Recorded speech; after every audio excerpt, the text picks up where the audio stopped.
명제 P이면 Q이다의 참 거짓. 세 번째, 발레. 명제 P이면 Q이다가 거짓임을 보일 때는, 그러니까 참인 명제, 이거 명제잖아. 참인 명제도 있고 거짓인 명제도 있어요. 참인 걸 확인할 때는 부분집합 관계를 이용할 수도 있다라고 했었죠.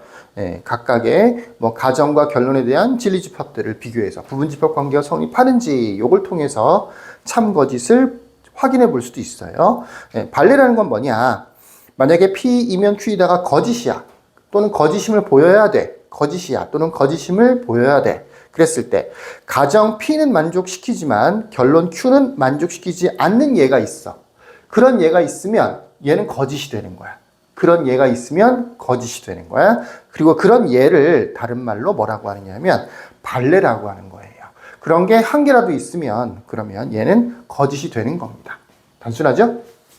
예를 들어서 x제곱은 1이면 x는 1이다라는 명제가 있다고 쳐보십시다. 얘는 진리집합으로 생각해보면 마이너스 1하고 1 두 개 있죠. 제곱해서 1 되는 게 플러스 마이너스 1 되는 거니까. 얘는 진리집합으로 보면 1 이렇게 있죠. 그죠? x는 1이라고 돼 있으니까. 이 관계가 성립하나요? 안 되죠. 이건 되나요? 이건 중요하지도 않아요. 이 관계가 성립하는지를 보는 겁니다. 무조건.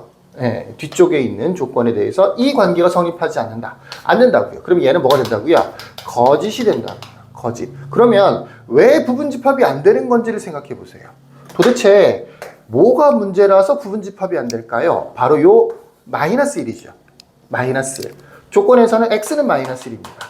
이 x는 마이너스 1일 때는 제곱을 하면 당연히 1이 되지만 앞에 거는 만족하지만 x에다가 마이너스 1을 대입했을 때는 마이너스 1은 1이다라고 마이너스 1은 1이다가 됐으니까 이건 말이 안 되잖아. 틀렸잖아. 앞에 거는 등호를 만족시켜 주는데 뒤에 거는 등호를 만족시켜 주지 않는 이런 x는 마이너스 1이라고 하는 예를 들어서 x가 마이너스 1이면 이렇게 되는 거죠.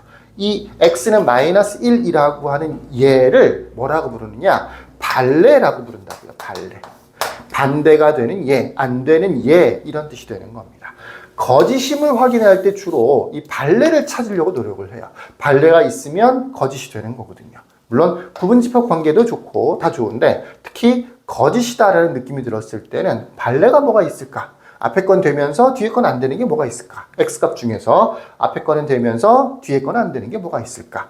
이런 걸 찾으려고 노력을 하다 보면 또 이런 명제에 대해서 참 거짓을 잘 풀 수 있게 됩니다. 다시 읽어보면 명제 P이면 Q이다가 거짓임을 보일 때는 가정 P는 앞에 거는 되면서 가정 P는 만족시키지만 결론 Q는 만족시키지 않는 예가 하나라도 있으면 얘는 무조건 거짓이 되는 거예요. 한 개라도 있으면 무조건 거짓이에요. 되는 것도 있는데요. 이런 건 소용없어. 안 되는 게 있으면 무조건 거짓이 되는 겁니다. 이와 같은 예를 발레라고 합니다. 발레라고 합니다. 잘 기억해 두시고요. 발레는 주로 어디에 있느냐? 발레는 주로 여기에는 자세한 설명이 없어서 요거는 필기를 하나 해 놓도록 합시다.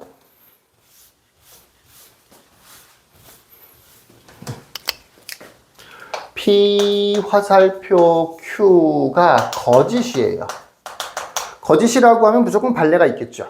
발레는 어디 있느냐? A를 발레라고 하면 이 A라고 하는 것은 어디에 원소가 되게 되어 있느냐면 P 차집합 Q의 원소가 되게 되어 있어요. P에는 기본적으로 속하면서 Q에는 속하지 않는 Q의 걸 다 빼버린 P 차집합 Q 여기에 원소가 바로 발레가 되는 겁니다. 여기에 원소가 많으면 발레가 많은 거고요. 근데 발레는 하나만 있어도 무조건 거짓이 되는 거죠. 자, 발레의 위치 어디에 있느냐? P 차집합 Q 앞에 거의 진리집합 빼기 뒤에 거의 진리집합의 차집합 여기에 원소가 있는 거예요. 여기에 원소가 있으면 무조건 거짓이 되는 거고요. 이 원소를 대체로 발레라고 부릅니다. 그 발레가 없다는 건 무슨 뜻일까요? 요 P 차집합 Q에 원소가 하나도 없다는 얘기죠. 공집합이 된다는 얘기죠. 그럼 이것도 무슨 얘기가 되는 거예요? 차집합에서 공집합이 된다는 얘기는 P가 Q의 부분집합이었다는 얘기인 거죠. 이런 경우에 보통 참이 된다라고 하는 거죠. 그러니까 돌고 돌아 똑같은 얘기들이 반복되는 거예요. 뭐 설명이 다 조각조각 돼 있어서 지난 영상에서 배웠던 진리집합의 부분집합 관계로 참거짓을 확인하는 것과 지금 얘기하는 발레 이런 것들은 큰 틀에선 다 같은 얘기들이에요. 같은 얘기들. P차집합 Q에 원소가 하나라도 있으면 걔가 발레가 되는 거고 그렇다면 그 명제 자체는 거짓이 되는 겁니다. 명제가 거짓이라면 발레라고 하는 게 있어야 되는데 그 발레는 어디에 위치하느냐? P차집합 Q의 원소로 존재하는 거예요. 발레의 위치, P차집합 Q 요것도 잘 기억해 두시면 좋겠네요. 이거 잘 출제가 돼요. 잘 필기를 옆에다가 해 놓으시고요. 예를 보시면 x가 1보다 크면 x는 3보다 크다 해서 x가 만약에 2라면 가정 x는 1보다 크다는 만족시키지만 결론은 3보다 크다. 결론 3보다 크다. 여기는 만족시키지 않죠. 2라고 하는 숫자는. 그러니까 x는 2는 발레가 되는 겁니다. 그래서 주어진 명제는 거짓이다라고 하는 거예요. 앞에 건 되면서 지금 하는 말을 잘 기억하셔야 돼요. 앞의 조건은 만족하면서 뒤의 조건은 만족하지 않는 x값이 발레라고 하는 거예요. 그게 존재한다면 그러면 그 명제는 거짓이다라고 볼 수 있는 거죠. 자, 여기까지.